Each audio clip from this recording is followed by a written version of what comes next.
Who was your idol growing up? I was a big fan of Brett Favre. Loved watching him play. But there are a lot of Packer fans in North Dakota. Yeah, right? there are a lot of Vikings and Viking Packers fan. fans, and I actually grew up a Vikings fan, so it was tough at times to be a Favre fan. But you couldn't deny the way that guy played the game, the mentality he had. But you don't play that way. Not entirely. Not crazy. Not entirely. Yeah. He was a gunslinger, the definition. I think I got a little bit of that, but not quite to his level. You don't want. What's going on YouTube, man? It's your boy Big Pain back with another video, man. And before we get started, make sure you like, comment, and subscribe. That's very important. And before we get started, I just want to give some shout outs to people on our team, because I don't want this to make it seem like this, when I talk about sports, it's only about Carson Wentz. It's just that his names keep coming up in the media, so I got to defend him. But we're going to give some shout outs to Brandon Graham. You know, obviously he leading the team in sacks, I believe. Got about 6 sacks.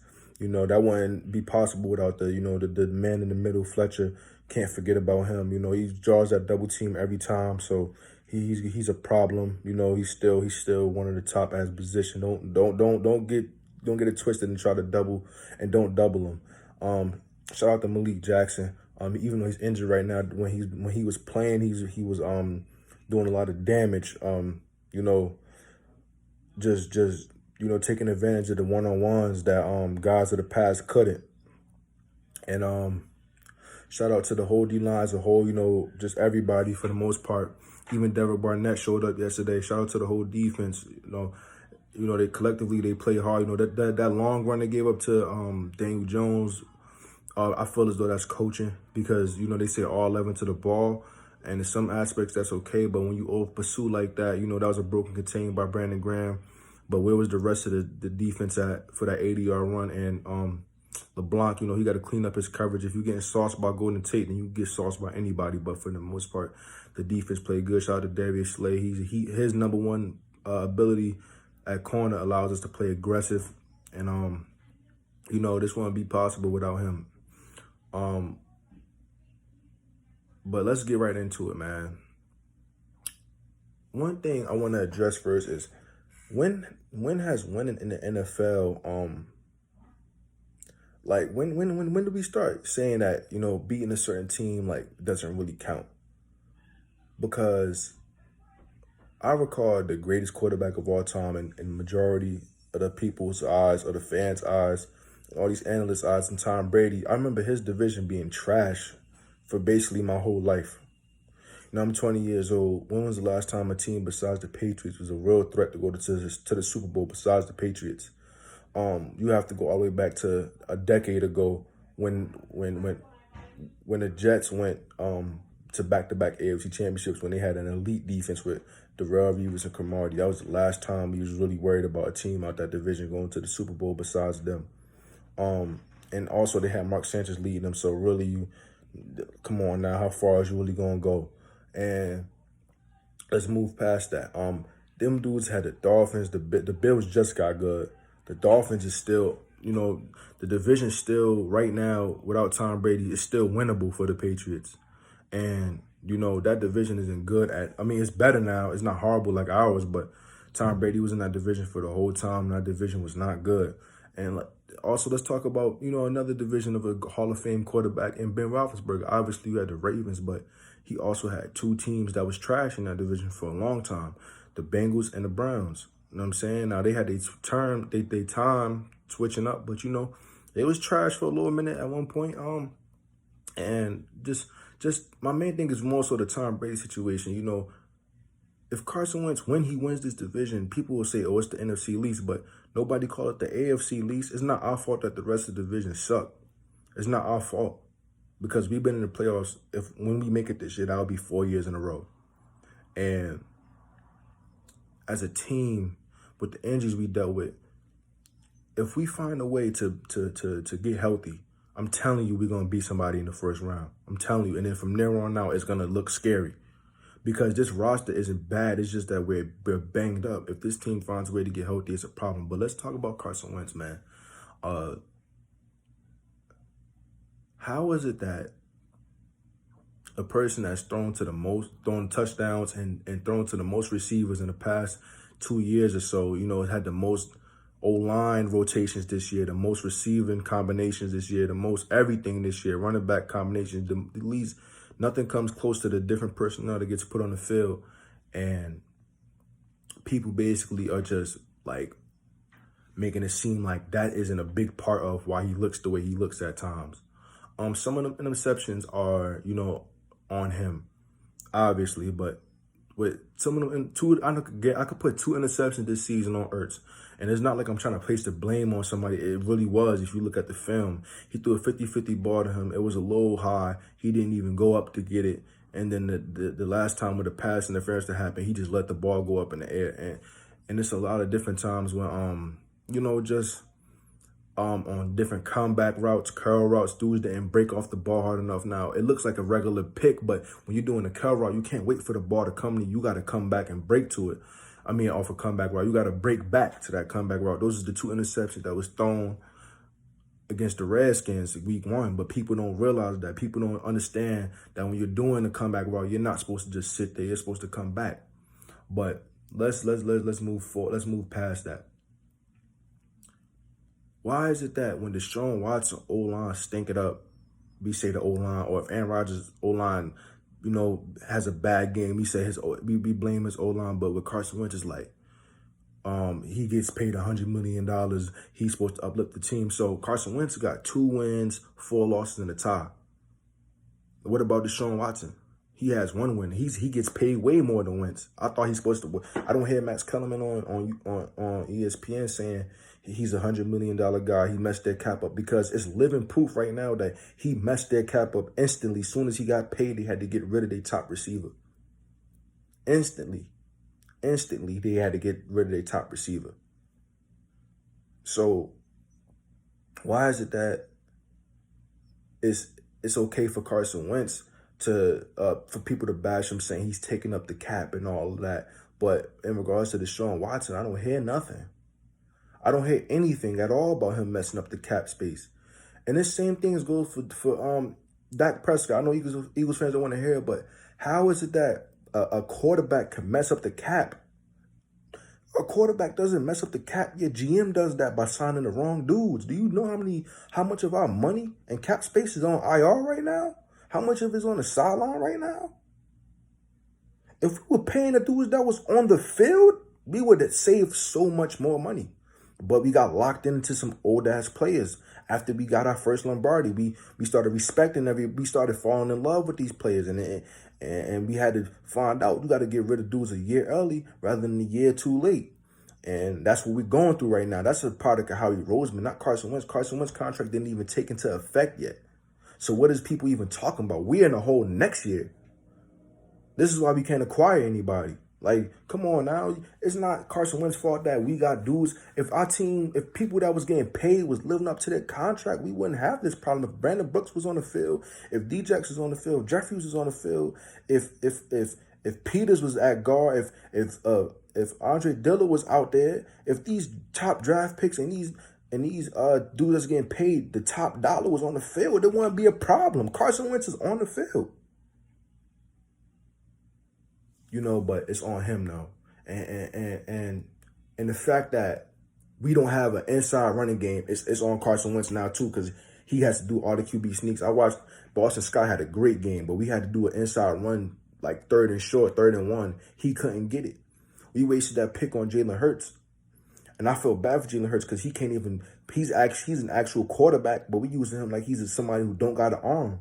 So when we put him out there, he's only out there to run. Let the boy throw if you're going to put him out there. And my thing is this. A.J. Dillon got picked a few picks after Jalen Hurts. Everybody wanted Denzel Mims. I wanted A.J. Dillon because I knew that to run this RPO, we need an inside back. Everybody knows that, bro. Everybody knows that. There's no way. This is a failure from up top. This has nothing to do with the quarterback, bro. Everybody remembers Jay Ajayi and LeGarrette Blount running the RPO. You need an inside dude. First off, let me break down the RPO to y'all, because some of y'all act like I don't know what that shit is. RPO is run pass option. It's 2 options from the quarterback to take it, the running back could take it if he hands it off, and then the 3rd option is to throw it. You need the inside running game to have the linebackers commit. So that way you could throw that slant or whatever across the middle if the linebackers commit. It's an easy 1-2 bang read. We don't have that inside. Carson Wentz, we don't have that inside game no more. People don't like Carson Wentz style. Carson Wentz is playing the exact same way from his 2017 season. He's playing the exact same way. The exact same way. He has the same gunslinging mentality that he's had his whole career. It's just that during the scramble drill, unlike Kansas City, which they probably practice it, our dudes don't get open. Can you tell me this right now? As long as Carson Wentz holds the ball, you're telling me if he was on Kansas City right now, as long as he holds the ball, you're telling me that Tyreek Hill, Mecole Hardman, and Sammy Watkins and Travis Kelce one of them wouldn't be open. That's the real problem. That's the scary part, that he's holding this ball. He's holding the ball this long and nobody's open. That's the scary part. Listen, man, they say he a gunslinger, man. You live by the gun, you die by the gun, man. Listen, this is what we have to deal with, bro. He's a dude that's gonna make a big play. You know what I'm saying? This quarterback that's probably more accurate than him, but he can make all the throws at the end of the day, which is a trait that, it's a give and take. You can't have everything. And, everybody say he's trying to be Mahomes. He's been doing this. This is his play style. They just play a similar style. He was Mahomes before Mahomes. Y'all forget he was at the top of the league his second year with lesser weapons. Let's not forget Torrey Smith, Aguilar, Jeffries, in comparison to what they got over there in KC. And a lot of y'all like to bring up Russell Wilson like he didn't come into the league with Doug Baldwin, Jermaine Kearse, Golden Tate, Percy Harvin, top defense in the league since probably the Ravens with Marshawn Lynch. Stop comparing my boy to dudes that came into the league with crazy shit around them, bro. Stop acting like Carson Wentz didn't come back off a torn ACL and in 11 games he ain't put up 21 touchdowns and 7 interceptions. Stop it, bro. This shit is people tend to forget and only want to see their side. And I know I'm venting and all that, but come on now, y'all gotta, know what I'm saying, really see what's going on. This right here is easy to pick on him in his worst year, statistically with the interceptions. But also you have to understand a lot of interceptions that he threw, the ones besides the ones that he forced, was timing routes. With new receivers, you have to still give them chances while filling out the time with the timing. Carson Wentz said that he didn't even practice with Fulgham. It's just that he seen him go for that first bomb he caught against, I think, the 49ers to seal that game.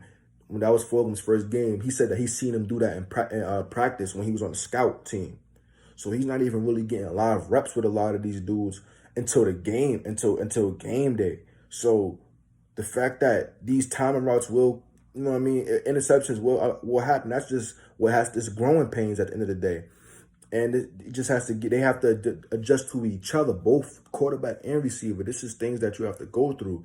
And this is the year where, as though, I hope that we make it to the playoffs so that way these dudes could get real playoff experience. That way next year with the time and everything, it's gonna be a problem. And I don't want to be the one that blame things on COVID, but you have to understand something. In comparison to teams that already got their timing down pat, everything together, it doesn't matter to them. Us, we had new receivers coming in all the way. We knew that John Hightower we're gonna have to get into him. He had trouble tracking the ball that first game when he couldn't find the bomb. You know what I'm saying? And Carson Wentz went at him again, hit him. Now this game he catch a 50-yard bomb in a clutch. So now his confidence is through the roof. So we're just going through growing pains right now, but people don't understand that. People are talking about, well, next year the cap is going to be messed up. You have to understand, we're actually prepping for that now with these new receivers. Dudes is not going to have their job. Our receiving core is going to consist of Greg Ward, Fulgham, Hightower, Jalen Reagor, and probably Quez Watkins and maybe Whiteside. Correct me if I'm missing somebody. And people are just upset because this is how he's been playing like this. This is his play style. If dudes you see how many more big plays are happening. Nelson Aguilar is just as athletic as these dudes, but he wasn't catching the ball and he wasn't doing the scramble drill correctly with Carson Wentz. Carson Wentz has been extending plays like this, bro. Like it just everybody has to execute on both ends, and every time something good happens, it makes the quarterback look good. Every time something bad happens, it makes the quarterbacks look bad. So they got to understand that, you know, our quarterback is going to keep playing this way. It looks reckless, but it's not even more so reckless as him creating a big play. It's just that a lot of y'all don't have quarterbacks that have big playability. You know what I'm saying? If Russell Wilson had receivers with butterfingers or dudes that didn't play hard from time to time, then he wouldn't look the same, because he'll be throwing these passes thinking dude's gonna go get it, and dude's not gonna go get it. You won't think Carson Wentz on the scramble drill with Metcalf wouldn't be a problem? Look what he doing with Fulgham. Stop it. My boy was on the Falcons when the Falcons had you know what I'm saying, with Sanu and what's his name? Julio Jones or Devontae Freeman. You don't think Carson Wentz would have been a problem over there? You don't think Carson Wentz would be a problem over there on New Orleans? The way he run around all day, somebody gonna get open. Come on now, like, when have we got to a point where we're saying a dude plays too hard? He plays too. You can't play too hard in football, bruh. If a play never over for your quarterback, the play should never be over for your O-line or your receivers. He played to the whistle. That's what they teach at the youngest age, bro. I don't care about nothing y'all talking about. Some of them interceptions is bonehead interceptions. You got to clean that up. However, he's responsible for 3 touchdowns this game. He scored 22 points. Like, you know what I'm saying? He's responsible for all that shit. Come on now. I'm saying, I don't know. Maybe I'm just a biased Eagles fan, but all I know is this. I'm seeing a dude play hard. And if this was somebody on another team besides Philadelphia, he would be getting praised right now. If he was on Dallas right now, he would be getting praised, bro. If he was in New England, he would be getting praised, bro. It's just that he played for Philly. Nobody liked Philly. You know what I'm saying? And people love to hate because we won a Super Bowl without him, so it's easy to pick on him. But I thought, didn't Steve Young win a Super Bowl with Jerry Rice too? I didn't know that you can't that people can't play on good teams and win a Super Bowl. Nick Foles is a great quarterback under pressure. So what do you expect? You know what I'm saying? So, you know, people just love to hate us for whatever reason. They don't like our division for some reason. But all I know is our division got the most Lombardis in it. In our division, everybody got a Lombardi. So as much as y'all like to talk about the Eagles, the Redskins, the Giants, the Cowboys, we all got a Lombardi. Everybody in their division can't say that. You know what I'm saying? People like to make fun of us. A lot of y'all teams still ain't make it to the Super Bowl. You know what I mean? Like, I don't want to hear none of that shit, bro. Our division got Lombardis in it. You know what I mean? We got history in our division. We got real championships in our shit, man. Come on now. We don't got these booty ass teams in our shit, man. We don't got the Texans in our shit, man. Like, stop it, man. Never gonna win the bowl. Come on now. Stop disrespecting us, bro. Like, stop disrespecting us, bro. People don't understand being rebuild mode right now, plus dealing with injuries and still trying to make it to the playoffs, bro. Like, this shit is we dealing with a different beast right now. And when we go on this roll, we go on this run, I don't want to hear nobody jump on the Wentz wagon. Y'all stay on y'all Jalen Hurts wagon, y'all Nick Foles wagon, man. I could care less. This video long as hell, but I don't care, man. Like, I really don't, man. It's Eagles Nation, man. You know what I mean? Fly Eagles fly, man. We're not playing with y'all. We on the Cowboys Hills next week. Y'all better not lose to the Redskins, because that mean y'all might as well tank for Trevor or something.